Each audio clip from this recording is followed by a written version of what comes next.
Another day, another verses mga kamisyon. Salamat sa Panginoong Diyos palagi at purihin ang kanyang dakilang pangalan sapagkat napakabuti ng ating Panginoong Diyos. Sa umaga pong ito, muli na naman pong nais dalhan kayo ng inyo pong lingkod, ang inyong misyonerong kabitenyo ng salita ng Diyos. Subalit bago po iyon, kamisyon, nais mo na kitang tanungin. Ang tanong ko sa iyo, tortured na ba ang iyong kalooban dahil sa iyong problema na kinakaharap ngayon? Troubled ba ang iyong isipan dahil hindi mo alam ang iyong kinabukasan sapagkat iniwan ka ng iyong minamahal? Hindi mo na ba alam ang iyong gagawin at ikaw ay naguguluhan dahil sa dami ng iyong problema? Problema sa personal, problema sa pag-aaral, problema sa pamilya, problema sa pinansyal, at marami pang iba. Kamisyon, kaibigan, ikaw nga, narito ang iyong lingkod.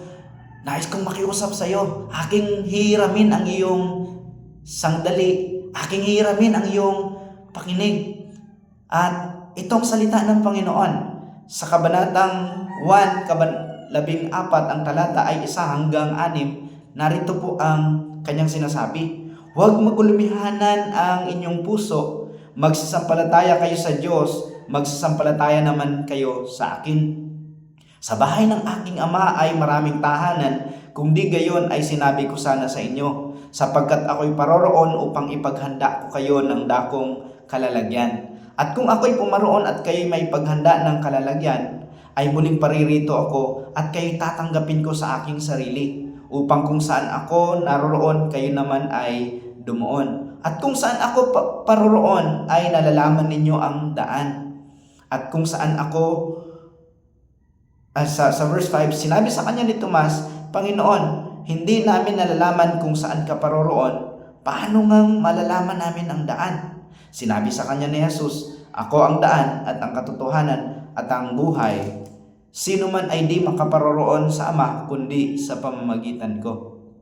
Kamisyon, kaibigan, nais kitang paalalahanan ng salita ng Panginoong Sus. Una, narito po yung kanyang paalala sa kanyang mga alagad, sa mga alagad na naniniwala sa kanya, sa kanyang mga alagad na nagtitiwala sa kanya. Ang paalala niya, sabi niya, huwag mo gulumihanan ang inyong puso, kundi magtiwala sa Diyos. Yun yung unang bagay. Ang paalala niya, huwag magulumihanan ang inyong puso, kundi magtiwala sa Diyos. Kaya kahit ikaw ay gulong-gulo na, kahit ikaw ay bigat na, kahit tortured na ang kalooban mo, huwag kang manahan sa iyong pagkabalisa. Huwag kang manahan sa iyong kalituhan, sa iyong kagulungan.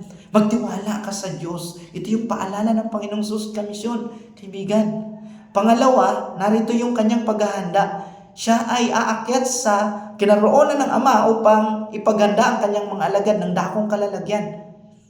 Kamisyon, kaibigan, kung yung ating dakong kalalagyan sa kalangitan ay kayang ipaghanda ng Panginoong Sus, ano pa kaya yung ating pangangailangan sa mundong ito? Kaya huwag kang mabagabag, huwag kang mabalisa, magtiwala ka sa Panginoong Sus, magtiwala ka sa Panginoong Diyos sapagkat naroon yung kanyang paghahanda. At pangatlo, naroon po yung katotohanan na siya yung daan, na siya yung buhay. Hindi makaparoon sa Ama ang sino man kung hindi sa pamamagitan ng ating Panginoong Sus. Kamisyon, kaibigan, si Jesus ang daan. Si Jesus ang solusyon sa iyong problemang pinagdadaanan. Kahit hirap na hirap ka na, sa kasalukuyan, hindi mo na alam ang iyong kinabukasan. Dahil broken ka sa dami ng iyong problema. Kamisyon, kaibigan, si Jesus ang iyong kailangan. Nawalan ka man ng trabaho dahil ito yung konteksto ng mga talatang ito, si Jesus ay paakyat sa langit. Nawalan ka man ng trabaho, iniwan ka man ng iyong minamahal, broken ka kasi hindi mo na alam ang iyong gagawin, naguguluhan ka, litong-lito ka na. Huwag magulumihanan ng iyong puso, kaibigan. Magtiwala ka sa Diyos, magtiwala ka sa ating Panginoong Sus. Nais kitang ipag-pray. Tayo po ay sama-samang manalangin. Dakila na aming Diyos, na aming Ama, narito pong muli ang iyong lingkod. Nais kong idalangin, O Diyos, ang bawat individual na nawalan ng trabaho. broken dahil ang dami nilang problema.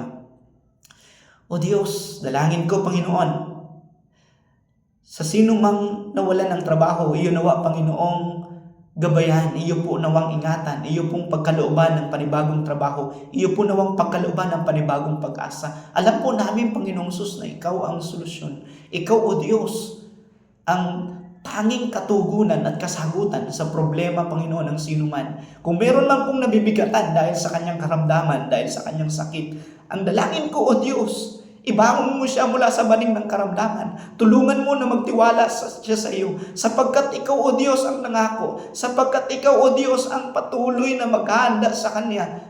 Panginoon, anuman ang kanyang karamdaman, anuman ang kanyang sakit na dinadala, kung siya man ay nawawalan ng pag-asa dahil sa kanyang karamdaman at sakit na ito, in the mighty name of Jesus, dalangin ng iyong lingkod ang kagalingan. Sa sino man, O Diyos, sa mga kapatiran, sa mga kamag-anak ng iyong lingkod, Lord, dalangin ng iyong lingkod, Panginoon, pagalingin mo, O Diyos, ang sino man. Gayon din, O Diyos, sino mang broken-hearted, naguguluhan dahil hindi alam ang kanyang kinabukasan, iniwan siya ng kanyang minamahal. I pray in the mighty name of Jesus, pagalingin mo ang kanyang kalooban. Lord, pag-aangin mo ang kanyang dinadalang pasan. At nawa, O Diyos, tulungan mo na magtiwala siya sa iyo sa kasalukuyan at huwag niyang alalahanin ang kinabukasan sapagkat ikaw, O Diyos, ikaw, O Jesus, ang kinabukasan ng sinuman. Salamat sa umagang ito. Salamat sa araw na ito. Purihin ka, O Diyos. Salamat sa kaparaanan na kami ay nakakapanalangin sa iyo. Kaya nagpapasalamat kami sa iyo, O Diyos, dahil alam namin, dinidinig mo, Panginoon, ang aming mga panalangin. Bukas ang langit para sa amin, O Diyos, ng mga iyong nilalang. Sapagkat naroon ang iyong katotohanan. Ikaw, O Diyos, ang iyong anak na si Jesus, ang daan, ang buhay, at ang katotohanan. Walang makaparoon sa iyo, O Diyos, amang banal, kung hindi sa pamamagitan ng iyong anak na si Jesus. At narito ang paalala ng aming Panginoong Sus na huwag magulumihanan ang bawat isa sa amin, kundi, O Diyos, magtiwala kami sa iyo. Kundi magtiwala kami sa aming Panginoong Sus. Kaya mambalan, salamat po, O Diyos, sa araw na ito. Purihin ka. Dahil alam ko po, Panginoon, na yung mga panalangin ng iyong pong mga lingkod, yung panalangin ng iyong mga anak, yung panalangin ng sino mang nagtitiwala sa iyo, Lord, alam ko po, didinggin mo ang aming mga panalangin. Ikaw ang magbibigay ng pag-asa sa mga nawawalan ng pag-asa. Ikaw ang magpapalakas sa mga nanghihina. Ikaw, O Diyos, ang magpapagaang ng mga pinapasan ng sino mang mga nabibigatan. Lord, I pray, ganun din po, Panginoon, Sister Marjorie, Panginoong Diyos, Irang, na nasa ibang bansa, pagalingin mo siya, Panginoon. Lord, pagalingin mo yung kanyang dinadala ngayon, Panginoong Diyos, sa kanyang lupang katawan, Lord. Alam ko po, Panginoon, ikaw ang makapangyarihan sa lahat. Lord, kay Sister Luz de la Cruz na nasa Mindoro, Panginoon, iyo pong pagalingin, iyo pong bigyan ng kagaanan.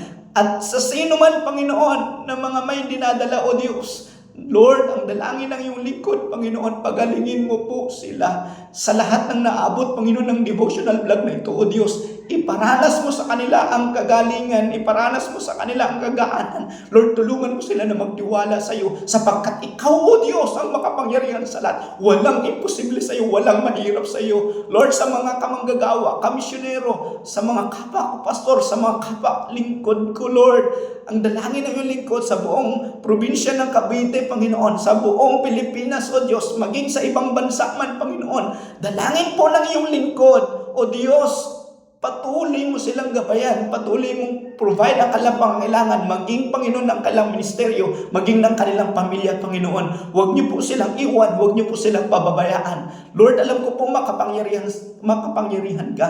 At Lord, patuloy po na bukas ang langit para sa aming mga dalangin. Maraming salamat, Panginoon. Nawa, O Diyos, ngayon pong araw na ito, patuloy kami mapagpala ng iyong presensya, mapagpala kami na iyong pangako, mapagpala kami na iyong paalala, mapagpala kami ng iyong mga banal na salita ng katotohanan na kami, O Diyos, ay hindi dapat mabalisa kundi magtiwala sa iyo.